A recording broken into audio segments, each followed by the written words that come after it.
Humanity is innumerable, spread across the stars, with a military might befitting a galaxy-spanning empire like the Imperium. And yet, for all their numbers, there are a few individuals within humanity, or those who have ascended beyond it, who have become renowned even beyond their peers. In this series of vlogs, we shall take a look at some of those Adeptus Astartes of particular renown in this modern era, known collectively as the Champions of Humanity. Today, we explore a remarkable individual who was lost in the warp, captured and presumably tortured by chaos, and yet still remained free of any trace of taint or corruption on his return to his chapter. He could even be their chapter master today had he wished to take the job, but he refused and instead chose to remain as their first captain. Recruited from Holy Terra itself, he is the first captain of the Imperial Fists. He is Darnath Lysander. This is Tactica Imperialis, and welcome to Champions of Humanity, a 40k Stories mini-series. We do not know the world on which Darnath Lysander was born and raised. He may well have been born aboard a starship for all we know, despite being recruited on Terra. His parents had undertaken a pilgrimage to the cradle of humanity, as many humans throughout the Imperium do. That pilgrimage took 13 years, meaning that Lysander had to have been born during it, since Space Marines are pretty much always recruited around the age of 10. We know they weren't Terrans simply attempting to cross the planet to a holy site, as Lysander is recorded as, and renowned for, surviving both War Grozdak and the Quasark heresy in this time. The latter may have been on Terra, maybe, but I don't believe an orc has set foot on that planet since the War of the Beast. Either way, Darnath was the only member of his family to complete the pilgrimage and make it to Terra, whilst getting that little bit of renown as a survivor we mentioned a moment ago. He made his way to a place known as the Pillar of Bone, where he was found by Chaplain Shadris of the Imperial Fists. The pillar itself is actually the last remnant of the Imperial Fist Fortress monastery that had been established on Terra, but that was later destroyed in the Horus Heresy, presumably by the Iron Warriors in the Siege of Terra. It now serves as a recruitment place of sorts, allowing Terran blood to remain within the ranks of the chapter whose official home is still listed as the Cradle of Humanity. In this case, however, it would allow an off-worlder to join the Sons of Dawn. Shadris heard of Lysander's tale from the boy himself and recruited him into the former 7th Legion almost on the spot, taking it as a sign from Rogel Dawn himself. Once he was taken as an aspirant to the Imperial Fist, it is assumed that Lysander underwent the standard recruitment trials of the chapter. Examination of his criminal record, pain resistance, psychosis level, the whole 9 yards. Add to that various tests and ceremonies around the implantation of various organs, and you start to see how much it takes to join the Sons of Dawn. But Lysander passed them all, excelling in his training at the moons of Juno and Ganymede in Sol, and was officially made a scout of the Imperial Fists. Unlike many Champions of Humanity we've covered up to now, and will come to cover in time as it goes on, we actually know a little about these early years in Lysander's service, but one thing we're a little unsure on is dates. What I can say for certain is that Lysander was recruited in mid-M40, give or take, given his role in a battle we'll cover later, and yes, I did say M40, again, we'll get to that. During his time as a scout, Lysander saw action against the Iron Warriors, nemesis of the 7th Legion from the Horus Heresy and onward. There he crossed paths and presumably blades with Shon'tu, a warsmith of the 4th Legion who had been present at the Siege of Terra and whose tale would become much more tightly wound with Lysander's later in life. I am unsure exactly which world this took place on, but in the end the young Lysander allowed the warsmith to escape to save and defend the life of an innocent hostage. Lysander would probably rightfully come to regret that call, but it shows that the Imperial Fist still uphold honour and humanity highly relative to some other Astartes Iron Hands.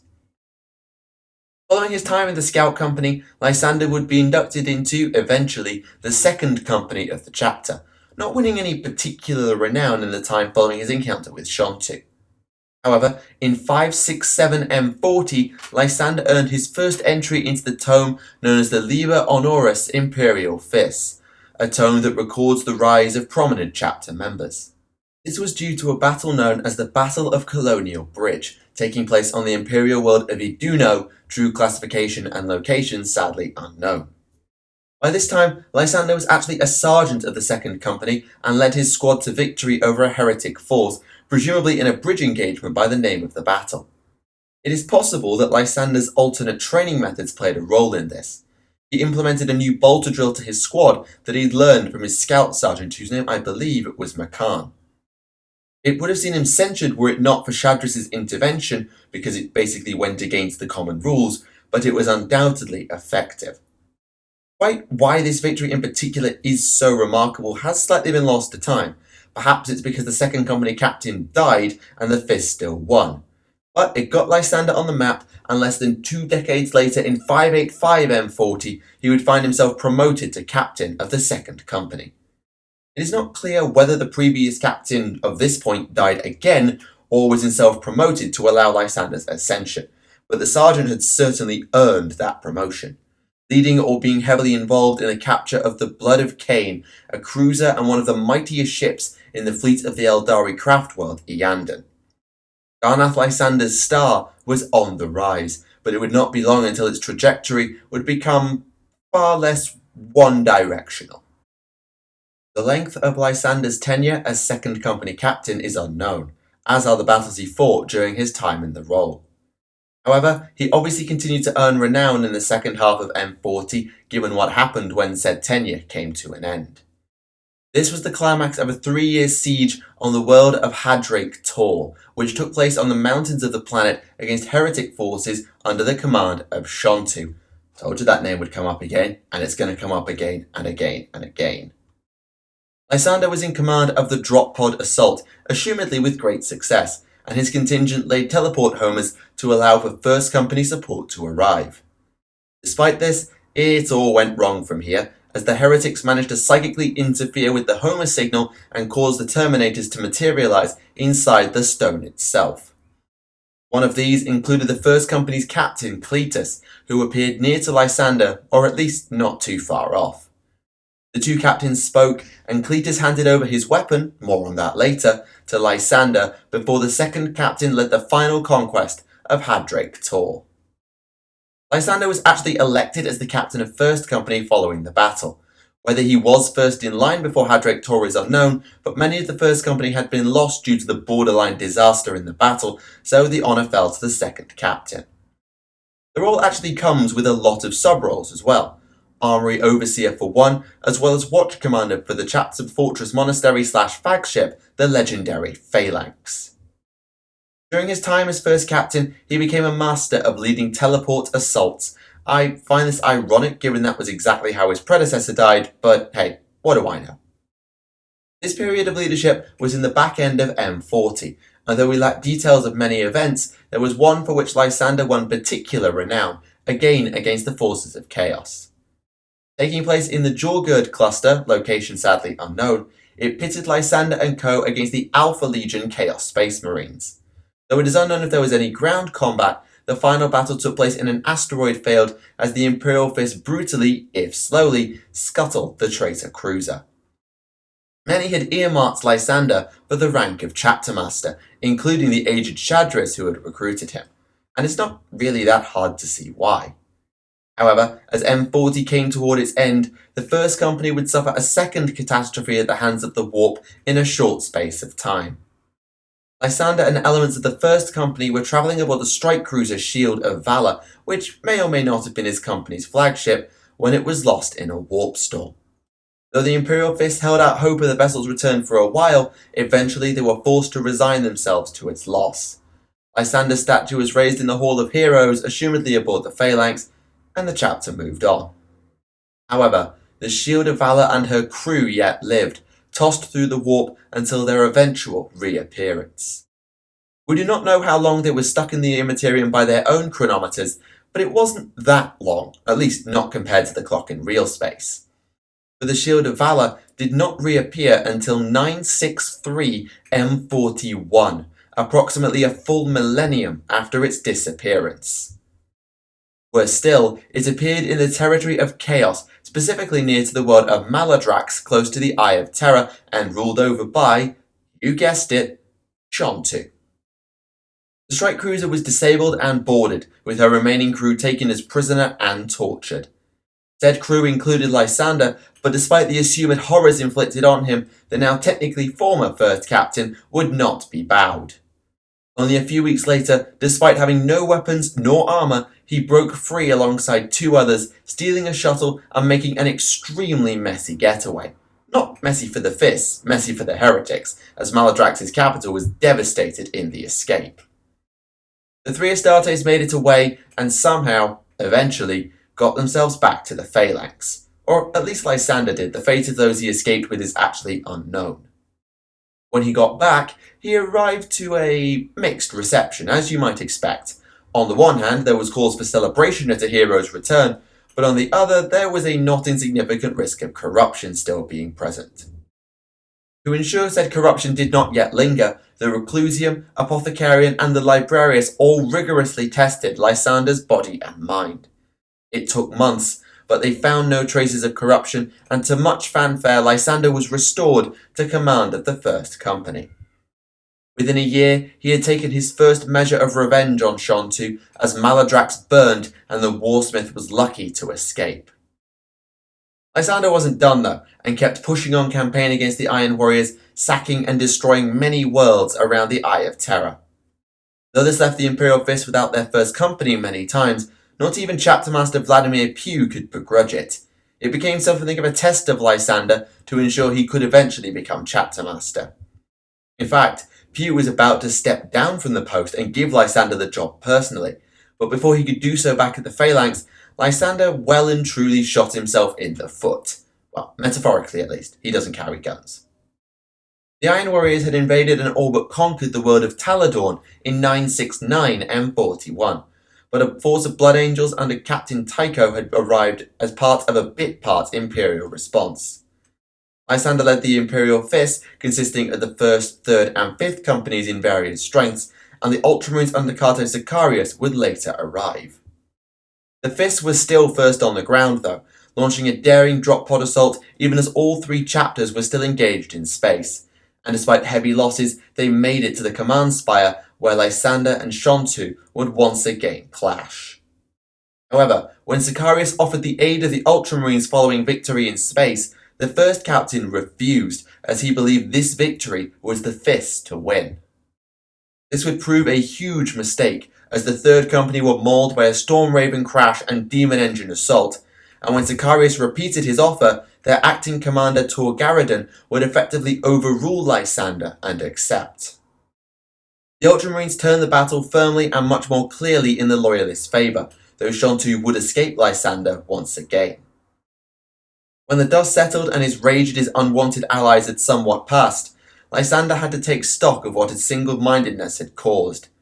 90 dead, many of whom wouldn't have been if he'd been patient, and a downside lower than it could have been were it not for the intervention of the Ultramarines. But when summoned before the Chapter Council to answer for his actions, and when approached by Sergeant Garadon, he showed no remorse or apology for his actions, even going so far as to blame the Ultramarines, and by extension Garadon, for creating a distraction that allowed Shon'tu to flee. Worse still, his speech about sacrifice and duty spoke to many of the captains and won them over, meaning that Pugh's planned demotion and censure would no longer be supported or work so well. And so Pugh instead temporarily reassigned Lysander, decreeing that he would rebuild the Third Company that his actions had almost annihilated on Taladorn. Sergeant Garadon was unimpressed to say the least, but Lysander accepted it, even when told he would not be hunting down the Iron Warriors as part of his penance. Or at least he saw it as penance, but he'd learn much later there was a little bit more subtlety at play, and Pugh was far from an idiot. Lysander took to his task of rebuilding the Third Company, known as the Sentinels of Terror, with dedication and gusto. He applied his bolter drill to retraining those under his command, and though the company's chaplain balked at the suggestion, it went through and proved successful. By the time the Third arrived at the Magor Rift, tasked with destroying the Orcs there in what is known as the Crusade of Thunder, they were as ready as they could have been.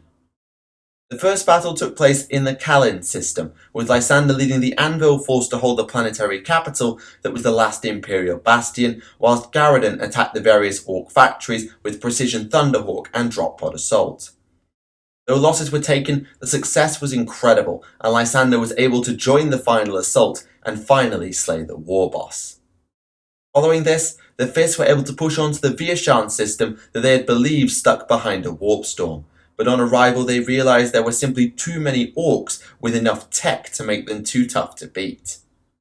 The Greenskins even built a massive star fort from one of the planet's former docking bays, meaning some sneaky tactics would be required to even stand a chance. Fortunately, the rather bullish Lysander didn't need to come up with one, as Garradon proposed capturing an isolated Orc ship to launch a surprise invasion of the Star Fort before crashing it into the now volcanic surface of Viashan 1 to destroy the Greenskins. 3 squads sorted out the first part of the plan, with the rest of the company, including Lysander, following on board once it was done. With the now skeletal crew of the company's battle barge acting as bait to draw off many Orc ships, the second part began successfully too, though the docking with the fort was more akin to literally ramming down the door. Lysander and other heavy armour led the assault, making great progress, but again not without loss. Even the introduction of heavy armour did not deter the Space Marines, with Lysander personally smashing apart a Death Tread easily, and the Orc warlord Gormok was forced back to make his last stand on the command deck. As Centurion warshoots shielded the Tech Marine, the Orcs threw themselves at the Fist time and again to stop their work, but to no avail. Eventually, the job was done, and Lysander smashed the control console for good measure to ensure the Orcs had no chance of undoing their impending doom. The Thunderhawk scrambled from the captured ship and picked up the remaining Astartes and ferried them to the returned battle barge, which translated to the warp as an Imperial fleet arrived to deal with the remaining Orcs, and the Star Fort crashed into Viashan 1. The Sentinels of Terror would sadly never get a chance to finish cleansing the Magor Rift, as an urgent summons came from Chapter Master Pugh of a Tyranid invasion on Drashin, only a stone's throw, relatively speaking, from Terra itself. By the time Lysander and co arrived, half the chapter, give or take, was on Drashin, as the Space Hulk that had brought the Tyranids had crash-landed and cracked the planet's surface. With Exterminatus a forbidden option, thanks Imperial bureaucracy, Pugh had deduced that a Norn Queen lay within the Hulk, and had led the 1st and 5th companies to deal with the leader of the swarm. The 3rd initially came to the aid of the 7th and 9th companies at a place dubbed Bleak Ridge, with Lysander's Thunderhawk slaying a Biotitan to ensure their brothers would hold. Lysander did not stay with them long, however, leading his Centurions into the Space Hulk to aid his Chapter Master and technically his former company. Smashing through endless hordes of greater and lesser Tyranids, they eventually reached Pugh, but before they could slay the Norn Queen or even attempt to do so, which Pugh had already reached, the Chapter Master was taken down by the death throes of a Carnifex and subsequently torn apart by a freshly spawned brood of Gene Stealers. Lysander and 5th Company Captain Vaughn Hagen were faced with a seemingly impossible task, as they did not have the tools on hand to kill the Queen, but could not step back in defeat with their Chapter Master dead. It was Taladorn all over again, and though Lysander had somewhat learned his lessons, he was still unwilling to retreat until he had exhausted the alternatives. At that moment, he spied a trickling lava flow above the Kreen from the cracked planet, and ordered the Centurions to fire on it. It took a few tries, but eventually the trickle became a flood, and the Imperial Fist evacuated as the Norn Queen drowned in the lava. Following the cleansing of the Tyranids, a discovery was made during investigations into the Space Hulk. One of the crews essential to its wreckage bore the name Hydros. This meant nothing to all save Lysander, who recognised it as the weapon of legends told by none other than Shon'tu during his time in captivity on Maladrax. Given the Orc glyphs aboard were matched to those in the Magor Rift, it became increasingly clear that the Warsmith had been behind the whole affair. As a new Chapter Master was elected, with Lysander refusing the role leading to 5th Captain Hagen's ascension, a plan was put in place to finally deal with the Warsmith. Garradon, now raised to 3rd Company Captain as Lysander retook his place with the 1st, wished to end the Crusade of Thunder by burning Maladrax once more after learning of Shon'tu's return there. But Chaptermaster Hagen decreed instead that the whole chapter, Phalanx included, would see it done. Lysander in turn contacted Sicarius and Tycho, inviting them to the war as well, both as vengeance on Shon'tu and an insurance policy given what happened at Taladorn. The second battle for Maladrax was primarily fought in space, as the Phalanx clashed with a mighty fortress known as the Tamanash that Shon'tu had been seeking when he captured Lysander. The reinstated first captain did not have much of a role to play for the majority of the battle, as his company were held in reserve whilst a planet strike and boarding action were launched to cripple the Tamanash. Thanks to the efforts of Sicarius and Tycho, a path was cleared for Garradon and the Third to strike at Shon'tu himself. The captain realised he could not beat the Warsmith, but was able to summon Lysander and his remaining Terminators with a teleport Homer before Shon'tu could kill him. It is said that Lysander slew Shon'tu that day, and the Tamanash was destroyed, but though the Imperial Fists had claimed their vengeance, it would prove to be a slightly hollow victory. The Shon'tu, inexplicably so, somehow yet lived, and Lysander would spend fruitless years trying to hunt him down or even find a trace. That didn't mean he was neglectful of his duty, far from it.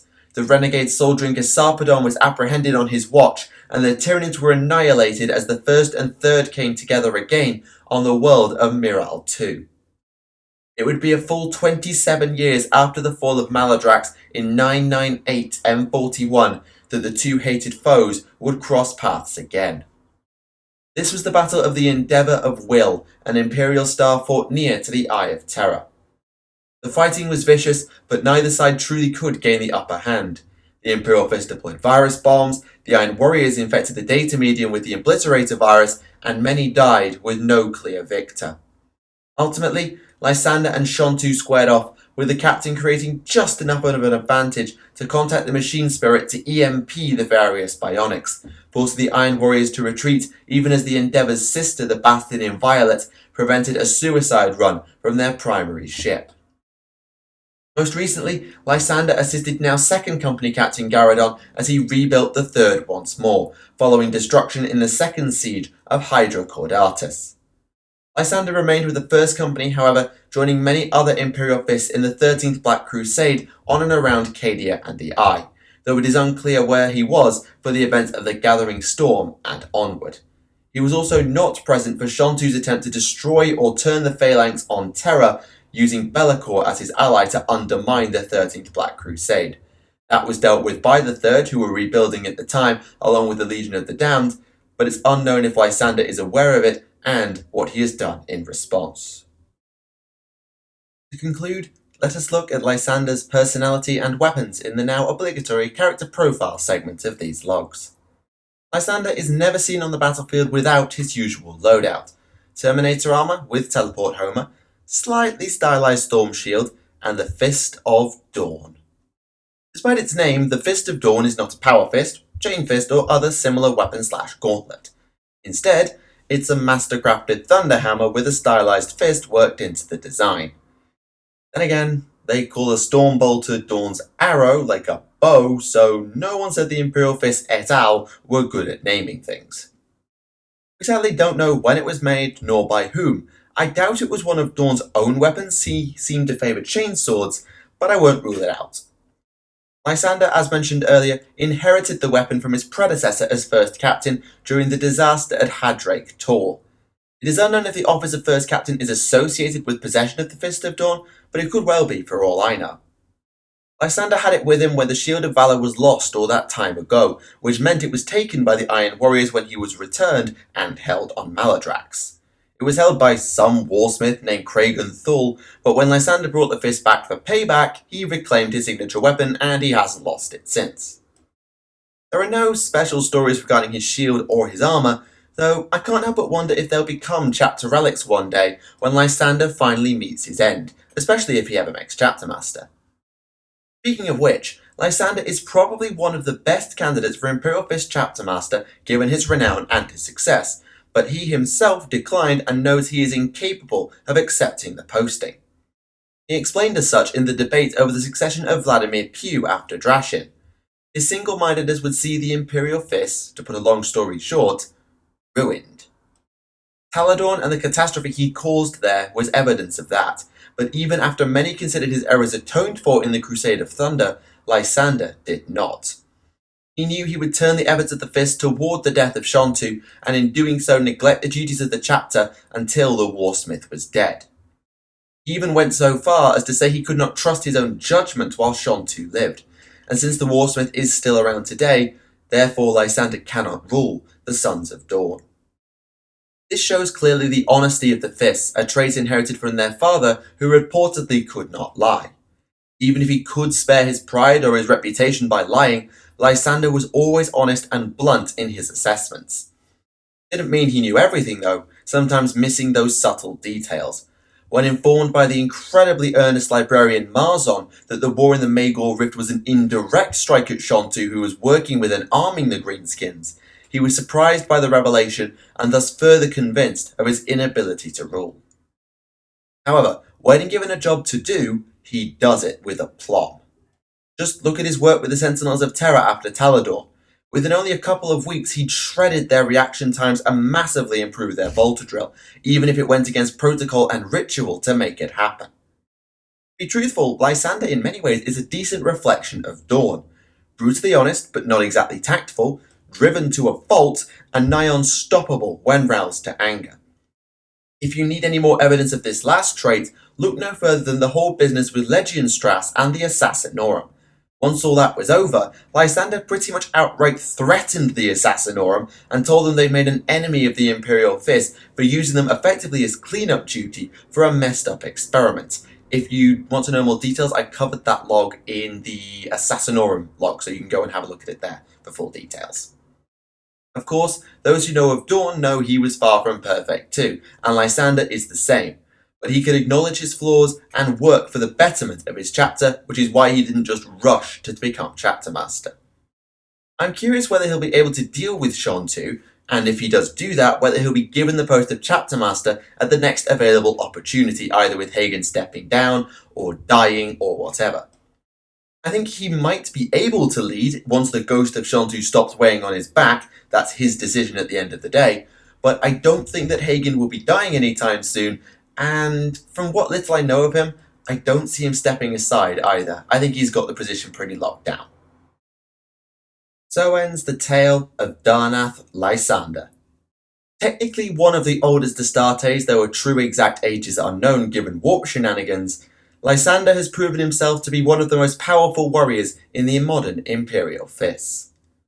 Though his focus and drive can and are seen as admirable, it comes with flaws that he now keenly recognises, and despite the disaster he caused, he has re-earned his place as their first captain. Whether he deems himself capable to lead the Sons of Dawn is unknown, even once his quest for vengeance is done, but for now he is a sage mind and a brutal force. This is the third of our logs in the Champions of Humanity mini-series, looking at the greatest of the modern Adeptus Astartes. Not sure where the next log will take us yet, though I'm feeling somewhere cold might be in order, but on the way there's a very special someone I want to do a quick spotlight on. Though he's been around as long as the Primarchs, his fame has only truly come in recent times, and given he may be responsible for the next generation of the Champions of Humanity, I think it's only right to address what we know of him. For now though, thank you for watching Tactica Imperialis, and I'll see you all again. Goodbye.